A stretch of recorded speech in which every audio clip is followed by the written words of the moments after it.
Junior year started routinely. Upon reviewing my course listings, I was pleased that I was able to get all the courses for which I had registered previously, and I anticipated an important academic year. However, junior year ended far less routinely for me than I could have ever imagined, and it stemmed from the junior paper. A key component of my junior year was writing a paper for my honors American history class. Little did I know when I started writing the paper the enduring impact it would have upon my life. We had just lived through a historically riveting political season that culminated in the election of Barack Obama, America's first African-American president. I became interested in whether President Obama's election marked the beginning of a post-racial society and whether the mission of the civil rights movement, as Dr. King described it, a world where people are judged by the content of their character and not by their skin color, has been achieved. There is a significant debate over this and a significant debate over what the definition of a post-racial society is. I went on a personal journey to discover what people of different races, genders, and walks of life thought.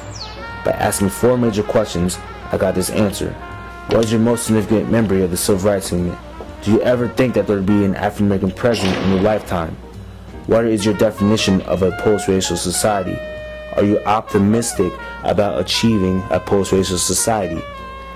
The first person I spoke with was Mr. Dobney Napoleon Montgomery, a Tuskegee Airman and personal bodyguard of Dr. King.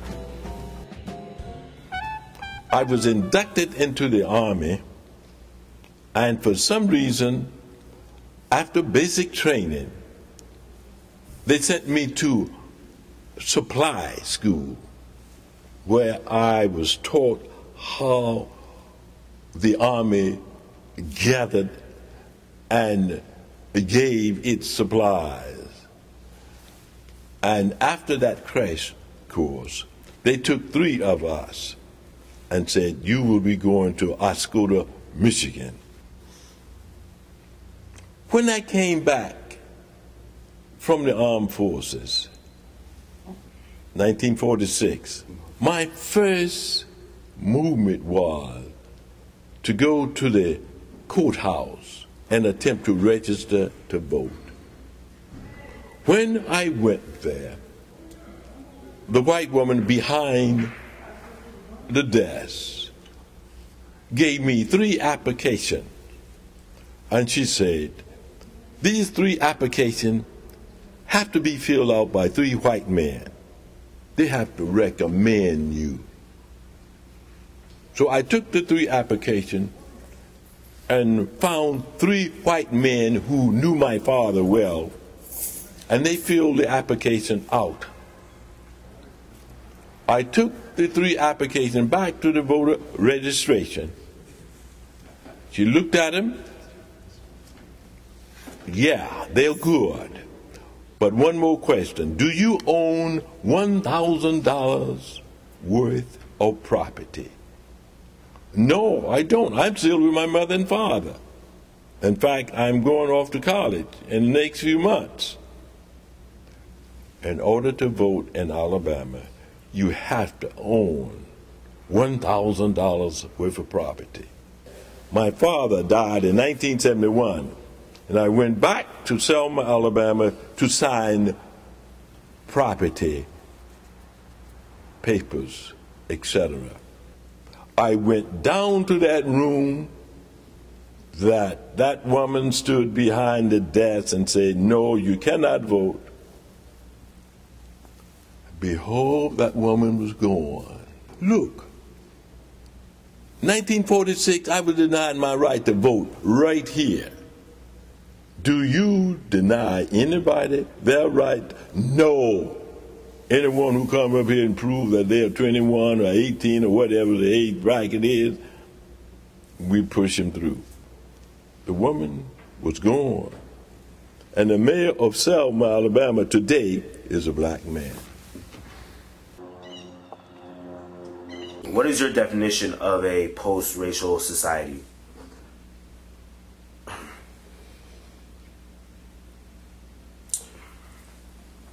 A post-racial society is where we, as a country, live together in a way where race is the same as hair color. what is your definition of a post-racial society?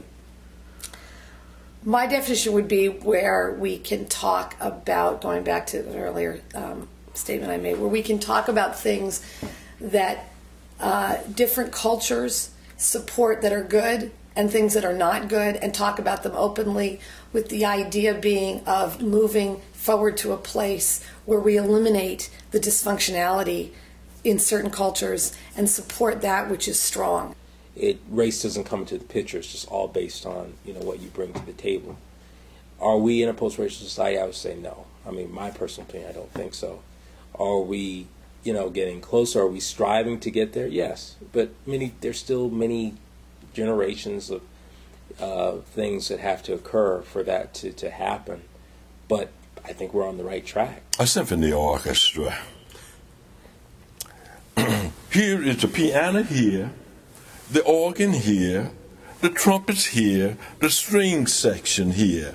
All are different, but they are playing and working together. And the main thing is none of them lose their identity. That's the post-racial society in America. You've lived a life very comparable to my children, and they're of different races. Mm-hmm. But you've lived a life comparable to them because you have been fortunate enough to have, one of the best educations offered in the United States. Mm-hmm. Not everyone has that opportunity. They don't have access to a decent public school. They don't have a family life that is supportive of education.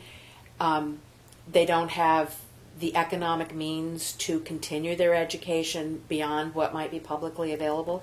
And I think that is going to become a larger dividing line going forward for this country than race. Once you deal with the economics, that's it. You deal with poverty, you deal with education. When those are eradicated, then you won't have to worry about race relations. It all boils down to that is the issue, because you can enslave a mind which is more powerful than enslaving anything. And you slave a mind through lack of education and lack of economics. And that's the empowering of people. Here we are, a country, the richest country in the world, the most powerful nation in the world, and we're debating the economics of healthcare. When you can walk out here in the village of Harlem and people don't have health care. Children can't even get vaccinated, and you look at education, look at the quality of education from community to community. Unless you live in a kind of community that has the affluent tax base, you don't get the kind of reinvestment in education in terms of the cost of instruction and so forth. It all boils down to those two things. And when those things happen, the world will turn for better. It takes, if you've got generational bias, it takes generational time frames to fix that. Like how many years do you think it will take? It's organic and it's continuous. Believe it or not, in the University of North Carolina, which is one of the top 4 state universities in the country, mm-hmm. by almost any measure, there were very few African American co-students of mine in my class. Mm-hmm. And I was there when the very first African American athlete played for them. I mean, it's hard to imagine today, right? Yeah. So you think of it today versus back then, that's dramatic. And it was very different even 10 years after I left. So it's I think I think there's a gradual acceleration of it. I actually think that Obama's election helps that. Mm-hmm. I think some of his policies could actually hinder it. But I think that he himself, the fact that he's been elected, the fact that he is well regarded, that has actually helped that. So that's my optimism part. And in time period, will it be different, notably different and better different 10 years from now than today? Absolutely. So that would be my bet.